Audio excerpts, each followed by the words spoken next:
কবি সুকান্ত ভট্টাচার্যের দেশলাই কাঠি। আমি একটা ছোট্ট দেশলাইয়ের কাঠি, এত নগণ্য হয়তো চোখেও পড়ি না, তবু যেন আমার মুখের ওপর উসখুস করছে বারুদ। বুকে আমার জ্বলে উঠবার দুরন্ত উচ্ছ্বাস। আমি একটা দেশলাইয়ের কাঠি। মনে আছে সেদিন হুলুস থুলুস বেঁধেছিল, ঘরের কোণে জ্বলে উঠেছিল আগুন, আমাকে অবজ্ঞা ভরে না নিভিয়ে ছুঁড়ে ফেলাই। কত ঘরকে দিয়েছি পুড়িয়ে, কত প্রাসাদকে করেছি ধূলিসাৎ। আমি একাই ছোট্ট একটা দেশলাইয়ের কাঠি। এমনই বহু নগর, বহু রাজ্যকে দিতে পারি ছাড়খাড় করে, তবুও অবজ্ঞা করবে আমাদের। মনে নেই এই সেদিন আমরা সবাই জ্বলে উঠেছিলাম একই বাসে, চমকে উঠেছিলে আমরা শুনেছিলাম তোমার বিবর্ণ মুখের আর্তনাদ।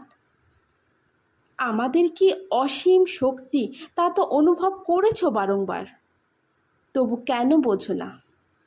আমরা বন্দি থাকবো না তোমাদের পকেটে পকেটে। আমরা বেরিয়ে পড়ব, আমরা ছড়িয়ে পড়ব শহরে গঞ্জে গ্রামে দিগন্ত থেকে দিগন্তে। আমরা বারবার জ্বলি নিতান্ত অবহেলায়, তা তো তোমরা জানোই। কিন্তু তোমরা তো জানো না কবে আমরা জ্বলে উঠব সবাই শেষবারের মতো।